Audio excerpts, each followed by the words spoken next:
we met at my ex-girlfriend's, my first girlfriend I ever had, dated her for 2 years. I was a sophomore and junior in high school. We met at her wedding, and Amy was in the wedding. And so my former girlfriend kept telling me that I would like this Amy Hales girl. And when she walked down the aisle, I told Dad, yeah, she's pretty good looking. And we ended up going out that night. I was an hour away from home. I had no place to stay, but we went out. And right then, you kind of had a sense that this was going to be something special. We started dating, a month later? And then we were engaged 8 months after we met. So the decision happened somewhere in those 8 months that we decided that we were.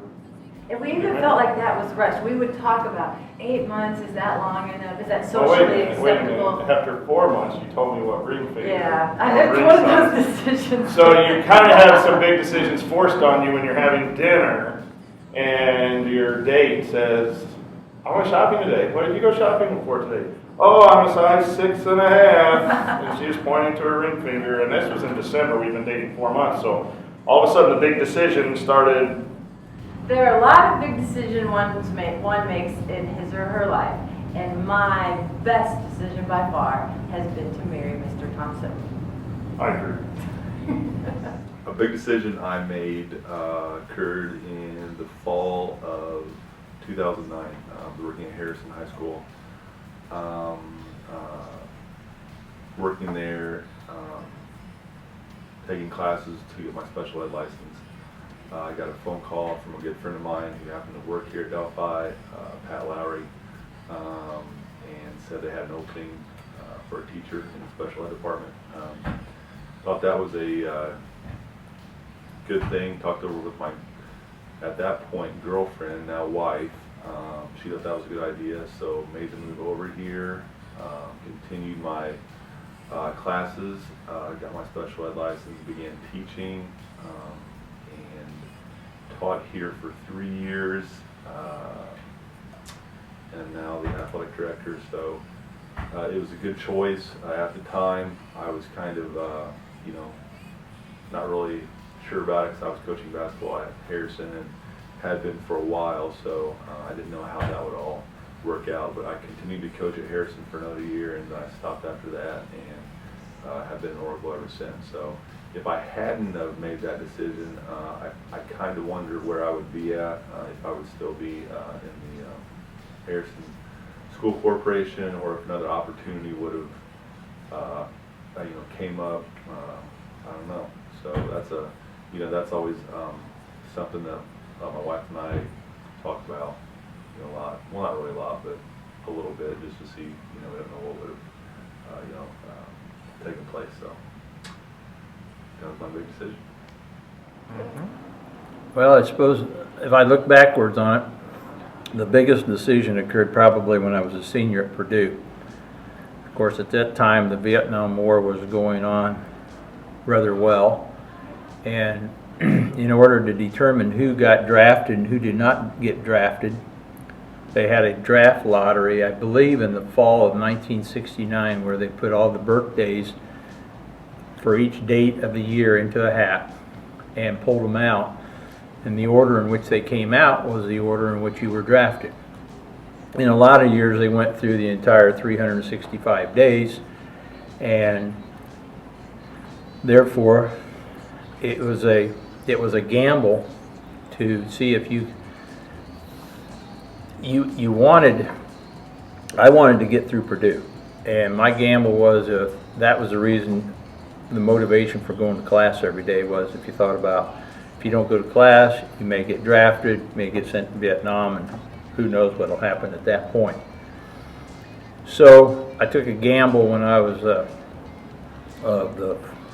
around Christmas time in 1971, and I requested that the draft board classify me as 1A, which made me eligible to go immediately.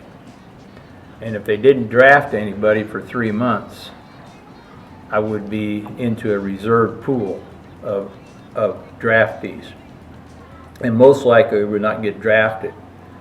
So I wrote a letter to my local draft board and sent it, and I was not really sure I was making the right decision, but I thought it's a gamble.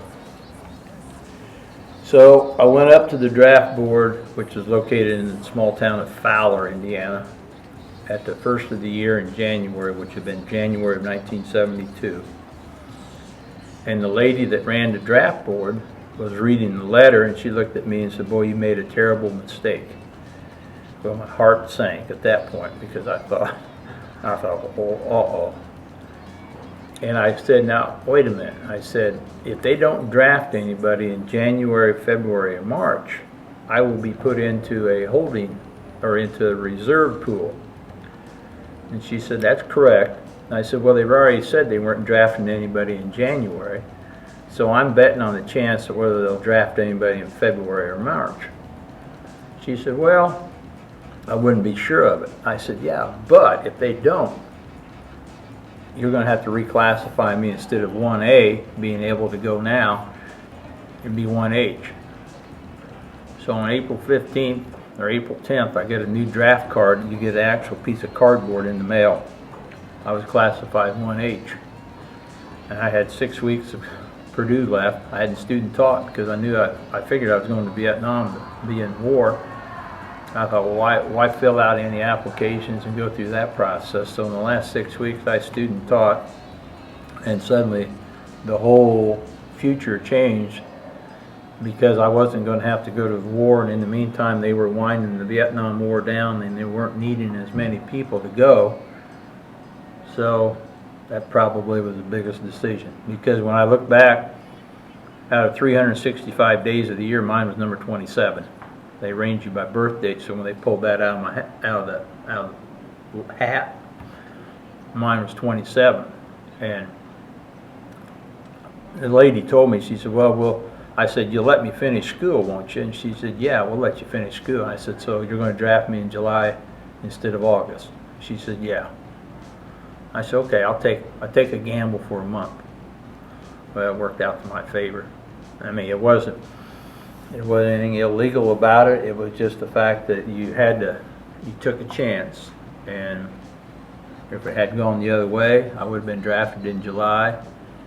And I know a kid that was from a nearby town, and he did not drop his deferment, they called it, the student deferment. And he got drafted in August and went for 6 months or so. But that was probably the biggest decision.